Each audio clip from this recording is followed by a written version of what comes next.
ఈరోజు Sunday special egg dosa కొబ్బరి చట్నీ వేస్తున్నా. Thank you. ఈరోజు మనం ఎగ్ దోశ కొబ్బరి చట్నీ చేస్తాను, వచ్చేసేయండి. ఇదిగోండి కొబ్బరి చట్నీకి కావాల్సినవి కొబ్బరి, పచ్చిమిరపకాయలు, జీలకర్ర అండ్ ఇవి వేసేసి బాగా ఫ్రై చేసుకొని పక్కన పెట్టుకోవాలి. తర్వాత మీకు చట్నీ వేసిన తర్వాత కొబ్బరి చట్నీ చూపిస్తాను.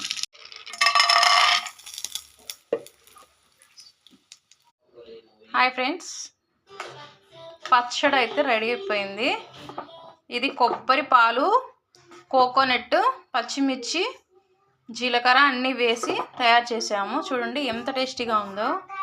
బయట హోటల్స్లో కూడా సేమ్ ఇదే అన్నమాట ప్రాసెస్ చేసేది. చూడండి ఎంత కమ్మగా ఉందో కొబ్బరి చట్నీ. మీలో కొబ్బరి చట్నీ ఎంతమందికి ఇష్టమో కామెంట్ బాక్స్లో కామెంట్ అయితే చేసేయండి ఫ్రెండ్స్.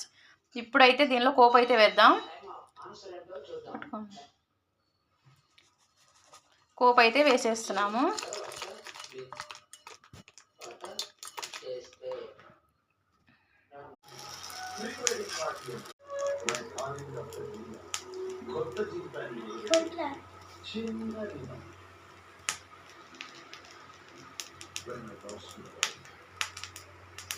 హాయ్ ఫ్రెండ్స్, ఇందా చూపించా కదా వీడియోలో కొబ్బరి పచ్చడి అండ్ అల్లం పచ్చడి దోశ.